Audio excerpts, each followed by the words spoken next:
Bonjour à tous. Alors je vais être franc aujourd'hui avec vous, je ne vais pas tourner autour du pot. Je ne vais pas tergiverser ni prendre des circonlocutions pour exprimer ce que vous devez savoir sur François Asselineau. Cette fois-ci, vous saurez tout. Je vais tout vous dire dans cette vidéo parce que ça doit se savoir, même si c'est secret, même si on n'en parle pas dans les médias, même si vous ne l'entendez pas à la télé, il faut le dévoiler sans aucune hésitation. Et je ne vais pas utiliser de périphrases, des périphrases complexes. Non, je ne vais pas baratiner, ça ne sert à rien tout ça. Allez hop, c'est parti. Vous êtes prêts? Il ne faudra pas me reprocher par la suite que vous ne saviez pas. C'est parti. François Asselineau est un homme politique français. Voilà, c'est dit. C'est dit. C'est un homme politique très particulier, pas du tout normal. Il ne prend pas les gens pour des cons. Il donne des conférences pédagogiques qui sont claires, simples, chargées de sens. Il offre au peuple une meilleure compréhension du monde politique, une meilleure compréhension des traités européens et internationaux, une meilleure compréhension de notre Constitution, du dessous des cartes, des jeux et enjeux du pouvoir, etc. Cet homme est dangereux, terriblement dangereux, parce qu'à cause de lui, si on l'écoute, on va se rendre compte qu'on nous a toujours pris pour des cons.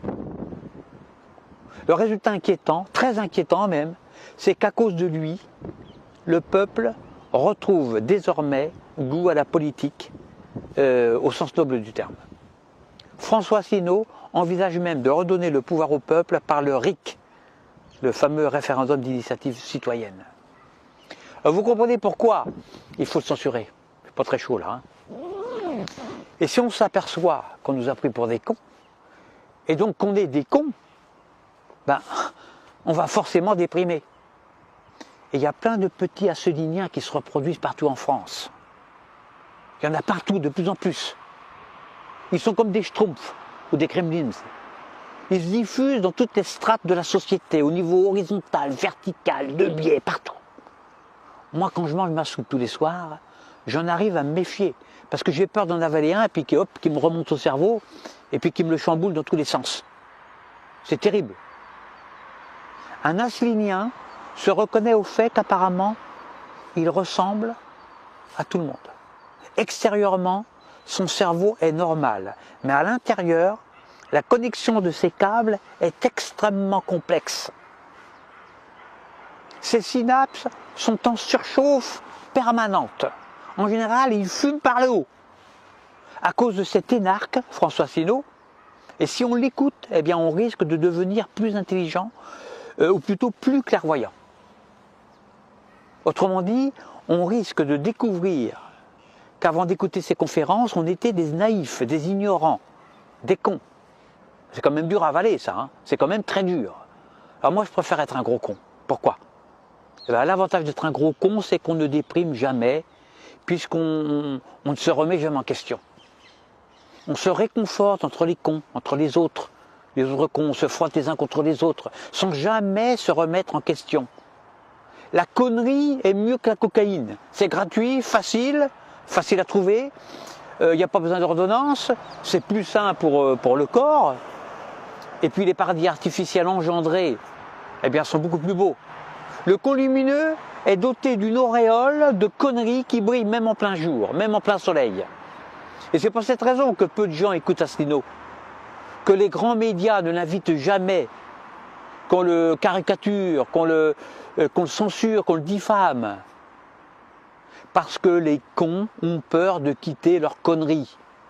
L'intelligence terrifie les cons, la vérité les angoisse. Moi-même j'en ai très peur. Alors j'imagine que ça doit être pour les gros cons, les plus gros cons que moi. Ils sont rares mais ils existent. J'en connais moi.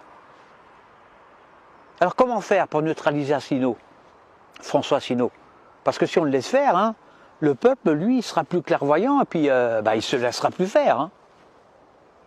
Alors premièrement, on peut le censurer dans les médias, ne jamais l'inviter sur un plateau de télé. On peut l'ignorer complètement. Le problème, c'est qu'il a créé sa propre télé. C'est l'UPR Télé, qu'on peut écouter tous les soirs à 20 h. Alors dans une émission de télé, lui il va nous parler des financements des partis politiques, alors que BFM Télé commentera pendant des jours et des jours le fait que notre président de la République, a failli glisser sur une peau de banane. Alors BFM c'est Banana Formation Media. Alors, d'où venait la banane, son poids, sa grosseur, sa longueur. De nombreux experts internationaux en bananologie sont sollicités pour nous donner leur avis sur ce fruit à peau glissante. Alors, pendant que d'un côté, on abrutit les gens, ben de l'autre, on les instruit. Deuxièmement, pour neutraliser Asselineau, ben, on peut lui balancer des accusations à la mode. Par exemple, homophobie, racisme, sexisme, grossophobie, complotisme, oui.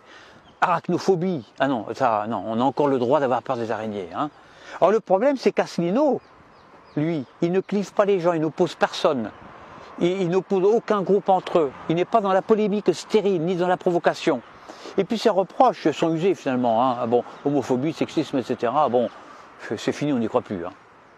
Et alors, troisièmement, il y a une idée qui serait de lui chercher des poux, hein, mais comme il est en partie chauve, là encore, ça me paraît difficile. Quatrièmement, on peut aussi l'accuser de despotisme. Mais hélas, il défend le RIC, le référendum d'initiative citoyenne. Autrement dit, il peut redonner le pouvoir au peuple. Alors moi, je coupe cette vidéo parce que je crois que j'en ai dit trop. Alors moi, je vais quand même sur son site, hein, c'est upr.fr, à petite dose bien sûr, puis je prends des cachets. Parce que un vrai con comme moi, qui se croit intelligent et qui découvre brutalement qu'il est vraiment con, ça fait mal, ça fait très mal, ça fait un choc. Hein. C'est comme un croyant qui est persuadé que Dieu existe. Alors il prie toute sa vie, il se sacrifie toute sa vie pour son Dieu, et puis là sur son lit de mort, au moment de son dernier souffle, il découvre que son Dieu est une vaste blague, que c'est une illusion. Son Dieu n'existe pas. Merde! Donc forcément, quand le mourant apprend ça dans les dernières secondes de sa vie, ben ça lui fait un choc terrible, mais il fait une crise cardiaque, le pauvre. Et puis il meurt d'un seul coup. Alors quand on écoute François Asselineau, ça fait exactement la même chose, tout pareil. La vérité détruit les cons. C'est pour cette raison que les cons ne veulent jamais entendre parler de vérité et qu'ils essaient de l'étouffer. Allez, à bientôt pour une prochaine vidéo.